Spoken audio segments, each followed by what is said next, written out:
Hey guys, welcome back to Contest Prep University. I'm Joe Klemczewski with Adam Atkinson, and we're in our Bro Myth series, and we're going to tackle sodium and minerals. So just like as we discussed with water, this is something that I know a lot of people will just have a hard time understanding, but sodium is your friend. You've got to have sodium inside of muscle cells to attract water for that contractibility of the muscle and for the fullness. So Adam, you mentioned in the last episode that if you want to make an immediate impact in your muscle tissue, in your look, you got to think water and then sodium in terms of how you channel that water. And then carbohydrates are something that takes days to assimilate. And so you got to have that trend all week.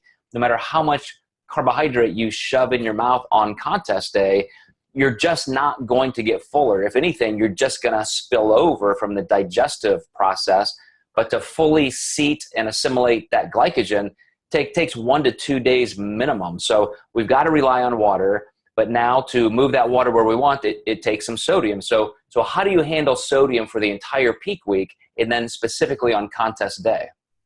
I usually keep sodium pretty stable unless we're really ramping up carbs, because then sodium's a co-transporter of glucose, so you might need more sodium just to match the amount of food they're eating, for one, but two, even to transport that glucose into the muscle cells. So we might have to chase that up depending on the load. I usually see that with my guys more, obviously, than I do my females, but you're just not going to get those carbs into as deeply into the muscle tissue without that sodium to transport it. Also, it's hard to direct that water into the muscle tissue as well without the sodium also. So, you know, a lot of people I'll see, they just deplete their sodium and they look worse and worse and worse. And then these are always the people with the burger and fries like midday. For whatever reason, that became another peak week bro myth. But it's really the sodium that we're seeing work right away. It's nothing to do with the burger and fries, because like you said, it takes a while to assimilate that 1 to 2 days minimum to get into the muscle tissue. Absolutely. So I may have an inroad into where that myth came from. So we'll do that in episode 3, the old burger and fry thing. Kind of a combination of a couple things that I was working on a couple decades ago. But you're exactly right. And I think everybody has noticed that. I remember at the Mr. International, my first pro top 5 placing. And, you know, in the morning, I was a little bit flat. I woke up great, and I was just moving through the morning. I'm taking care of clients, and I'm trying to take care of myself. And just by the time I got to the stage, I was okay, but not my greatest. And on the way back to the hotel, I stopped at a restaurant and got some food. So you know it's going to be pretty high in sodium. And it wasn't a ton of food, but you're exactly right. By the time I got back to my room, all of a sudden, you know, veins look like garden hoses. I'm thicker, I'm fuller. And there's no way any of that food was even reaching, you know, beyond the bloodstream yet. Yet right. That sodium and water is going to immediately start having an impact. That's going to get into muscle tissue, cells in general. So is there any way you specifically handle that the day of the show where you say, okay, this is how I know they need more sodium, or maybe even a little bit less?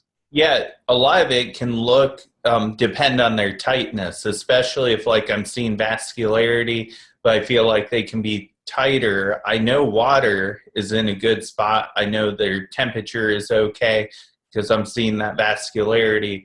But if they're not as crisp as I think they can be, usually a little sodium will go a long way in terms of just channeling that water back into the muscles. So it's a really distinct look when you see somebody that's sodium flat.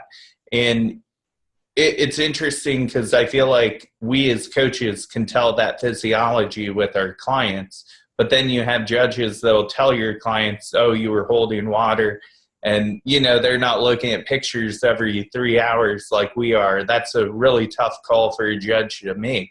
But for us, they definitely are holding water when they're sodium flat, and that just sucks everything back in. It can happen pretty suddenly too. If somebody's drinking and urinating a lot, they're definitely expelling some minerals with that. So you can definitely add some sodium back in by just asking some strange questions like that, like what's your frequency of urination? And also we know we're going to expel glucose in that urination as well.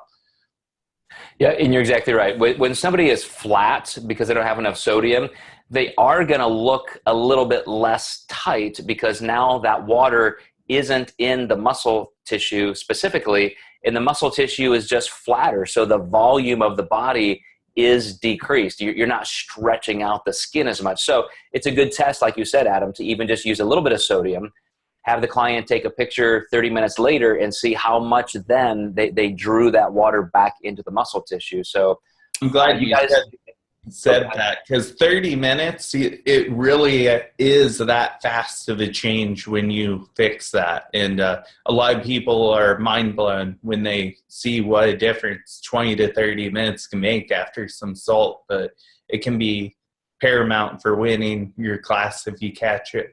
Huge, huge. And for you guys, for more information on minerals and sodium, check out our other series on Peak Week, planning Peak Week, executing Peak Week. And we're going to keep rolling on through this series in Bro Myths. We will catch you next time.